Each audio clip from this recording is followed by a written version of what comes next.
She called it. Oh, I didn't know we were going to that. Yeah. So with the Bible, Mm-hmm. and do you think that because there would be Bible studies allowed in school or things like that, do you think it would be okay to also have Jewish or Buddhist or Satanic or like Muslim or Hindu? Do you think it'd be okay to have those two? I think some of those exist in some of, not like, some of the study of those history and components exist in public schools currently, but I think it's something worth exploring. I wouldn't be initially against it. I'd have to look at the language of the bill that was presented to kind of determine how I'd feel on that specific legislation. Let's follow that up then. Let's introduce that, SB 34, I forget, SB 34, and can I just steal your question? And let's substitute out Bible with Quran. And let's substitute out Christianity or whatever you might with Islam. If we were just to do that, how do you feel? I think, if we're going to say that it's okay to have a Bible elective, and it's an elective, then it's something that maybe should be considered. Reagan Irwin from another class, she asks, once again, getting back to we're just zigzagging all over the place. What do you think should happen with the opioid crisis? What is the Republican Party's idea on how to lower the rate of deaths by overdose? So I filed last year a bill and filed it again this year that has to do with harm reduction policies surrounding substance abuse. It's a syringe access program bill that takes a look at allowing public health departments to have these syringe exchange programs. And the exchange of the syringe really isn't the crux of the bill, but what data shows is that when you have these programs, the individuals who participate in them are 4 to 5 times more likely to access treatment. And so I think that's really the rationale for why I filed the bill. I think I can't really speak to the Republican Party directly, but I will say that Trump's policy supported these harm reduction types of policies. And so I think it's a conversation that can't be ignored. We have a lot of challenges with opioid issues and other substance abuse issues in our community.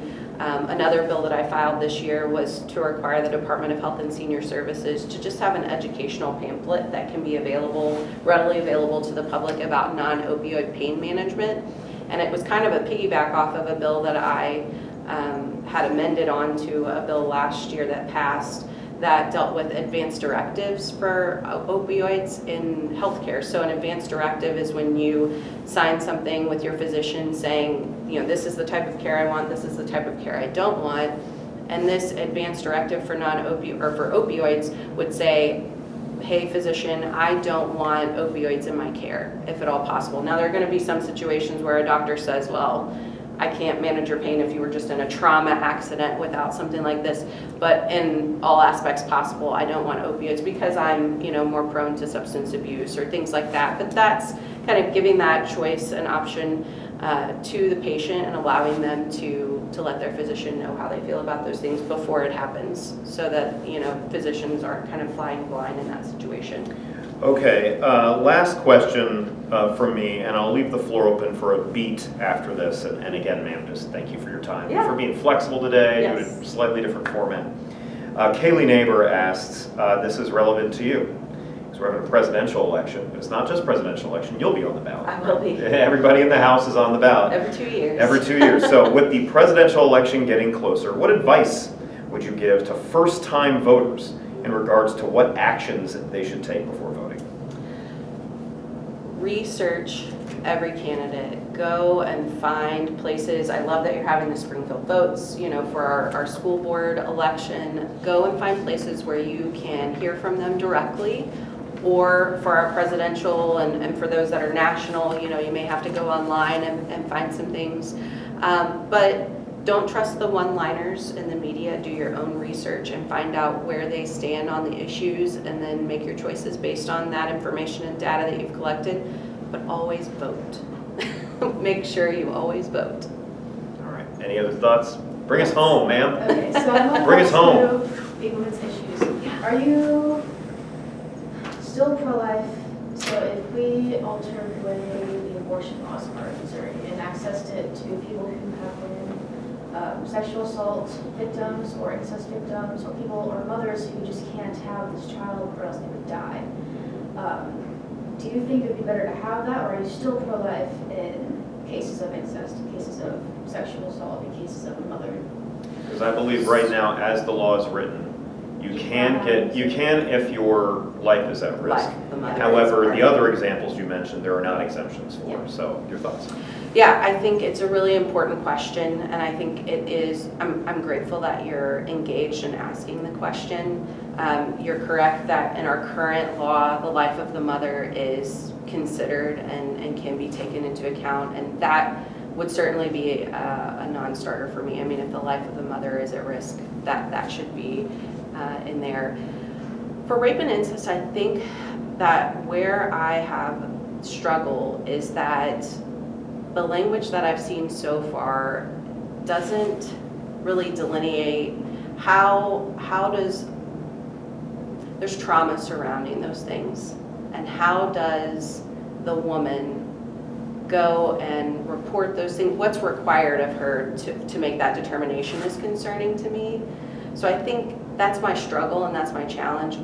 Many of these topics, several that we've talked about today, are really complicated, and that's why it makes it hard to kind of make a hard and fast thought on it without really diving into what that language would look like. We had, I don't even know how many, 12, 15 potential ballot measures this year that were looked at, and they all kind of were tweaked and looked differently, and one word can change a lot in those. So, but I think going back to kind of what I said, I think because of what that looks like in a woman's life, I'd want to make sure that that woman was protected from creating a challenge in the path for her in that situation, if that makes sense.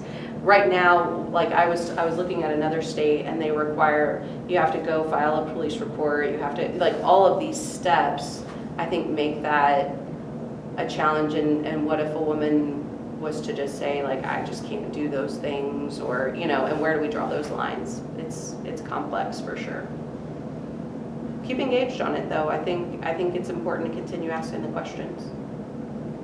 All right, thank you so much, ma'am. Round of applause. We got a visitor with us today. Thank you for taking time and being flexible. Yeah. And best of luck. Thank you. No problem. Okay, so let me